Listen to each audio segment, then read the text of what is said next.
Fala pessoal, bom dia, eu sou Linaldo Costa e estou aqui para falar de algo muito importante a toda a Igreja de Deus.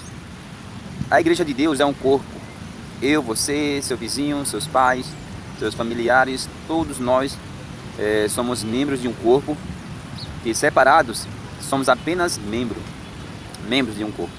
Mas, ajuntado, nós formamos um corpo único, que é chamado pelo livro Bíblia de igreja. Sim, a igreja de Deus verdadeiramente são pessoas, ou seja, ou melhor dizendo, são espíritos predestinados a isto. Em Efésios, no capítulo 1, está escrito que Deus, Ele nos elegeu desde antes da fundação do mundo. Em outras passagens, está escrito que nós voltaremos ao nosso local de origem. A carne vai ao pó, se desfaz pelo tempo, quando haver a morte física, e o espírito volte a Deus. Isto é uma verdade, é uma pitada da graça que está escrito nos livros, na Escritura. Então, o corpo de Cristo somos nós somos a igreja. Isso é uma verdade bíblica que pouquíssimas vezes nós vemos, nós ouvimos os nossos irmãos pregarem. Mas estamos aqui para falar somente a verdade, somente aquilo que está escrito, somente aquilo que convém ao Evangelho de Jesus Cristo ressuscitado. A graça de Deus, a nova aliança, a mensagem de Paulo. Porque Paulo foi o apóstolo escolhido, o 13º apóstolo escolhido para anunciar a graça, para lançar o fundamento, e outro edifica sobre ele. Nós, você, todos nós, quando anunciamos a última trombeta, que é a graça de Deus, estamos fazendo valer a edificação com base no Evangelho. Estou eu aqui no Parque Solon de Lucena para falar uma historinha. Ontem estava a falar com um amigo e, resumindo, ele me afirmou que aquilo que prende ele na igreja, ou seja, no sistema, era a música. A música o prende nos caminhos de Deus. Então, ele se prendia àquele segmento através da música. E nisto eu não recebi aquilo e falei para ele que o que me prendia aos caminhos de Deus, e a minha visão de caminhos de Deus não se resume a estar preso a uma denominação, a um segmento, não. Estar nos caminhos de Deus é fazer valer o amor ao próximo, amar a Deus, obedecer a Deus pela fé, sabendo das minhas reais condições diante de Deus, mas também sabendo que eu tenho uma responsabilidade aqui neste mundo, de pregar o Evangelho, de falar de Deus e de fazer valer a minha colheita. E a minha colheita tem que ser as melhores possíveis, porque tudo aquilo que eu planto eu colho. Eu vou colher tudo aquilo que eu plantar. Então, a graça me propôs uma liberdade. Veja bem, o Evangelho genuíno, fora do sistema, me trouxe uma liberdade com responsabilidade, uma liberdade de fazer o que eu quiser.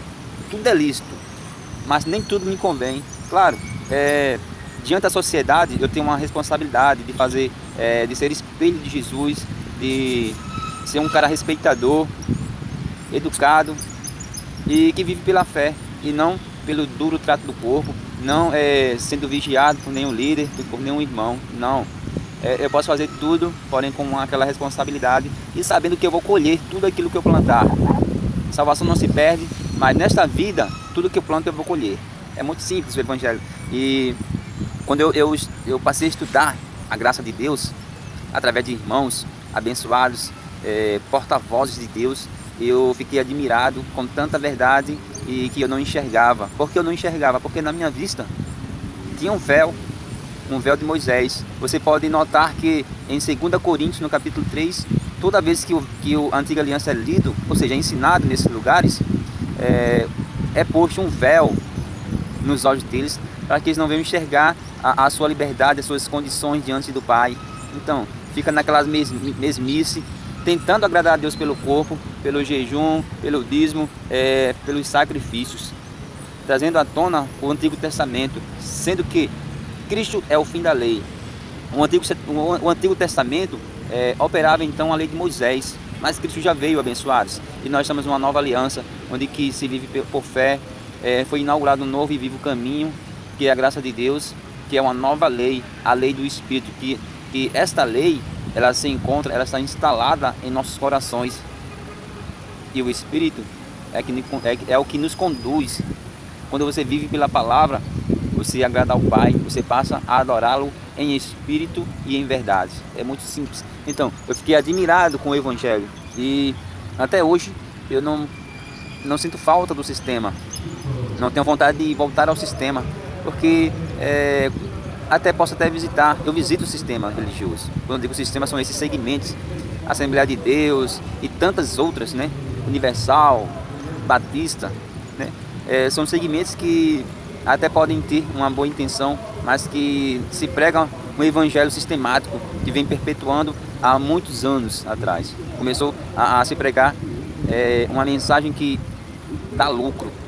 Estão vendendo o evangelho. Infelizmente, existem pessoas que são de boa índole, pessoas boas de coração, gostam de ajudar, mas por elas estarem há muito tempo no sistema, se tornaram pastores, eles seguem um segmento sistemático, eles seguem um sistema, e você pode perceber que as ministrações deles são todas parecidas e que se resumem no final em pedir dinheiro, que é o dízimo, que é a oferta. E infelizmente o evangelho não é isso. O evangelho de liberdade é você conhecer a Cristo, né? A Escritura, o evangelho, os livros históricos, estão ali para nós estudarmos e sermos edificados, para que cheguemos a uma perfeição até mesmo no conhecimento. No Espírito nós já somos perfeitos, porque Cristo já morreu, ressuscitou e todas as promessas foram cumpridas. Para você ver que você está perfeito, uma igreja gloriosa, sem mácula, sem mancha, sem nada, você pode ler Efésios no capítulo 5, sim, a partir do 25, ou até mesmo todo o texto. Está lá uma verdade que eu fiquei muito feliz de conhecer, e enquanto estive no sistema eu não conhecia, que foi omitido. Veja bem, não foi escondido, não mentiram para mim, mas foi omitido, porque não foi escondido, porque sempre esteve ali. Agora, porque eu não conhecia, porque eu não cria, porque eu nunca li, nunca estudei. Então, a partir do momento que eu fui buscar conhecimento, eu recebi aquela verdade, aquela declaração do apóstolo Paulo, falando ao povo de Éfeso, que é para a igreja. Note bem, frise bem, abençoados. As 14 epístolas do apóstolo Paulo é onde se encontra o evangelho. E aquilo ali não é uma mensagem exclusiva para aqueles povos, não, é para a igreja. É a igreja universal, a Assembleia de Deus. Entendeu, abençoados? Então, essa é a mensagem. Eu me prendi aos caminhos de Deus, a viver pela fé, saber da minha liberdade, com responsabilidade, por meio do evangelho. E o nosso amiguinho, ele se prendeu, infelizmente, pela música. E ele vai me perdoar por falar isso aqui, mas ele agiu com ignorância, sem conhecimento.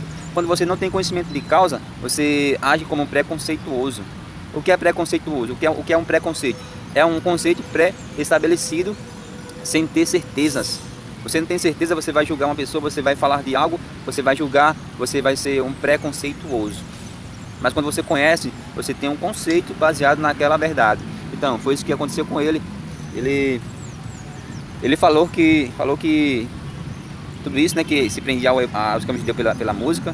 E nisto, eu estava ouvindo músicas cristãs que falam da Bíblia. Para mim, a música cristã, a música que provém do Evangelho, ela tem que cantar o Evangelho. Então, minhas músicas que há no meu celular são assim, elas cantam a Bíblia, cantam a nova aliança, exalta a Deus, a Jesus Cristo ressuscitado e a graça de nosso papai. E ele achou aquelas músicas secas, né? Ele falou que minhas músicas eram secas.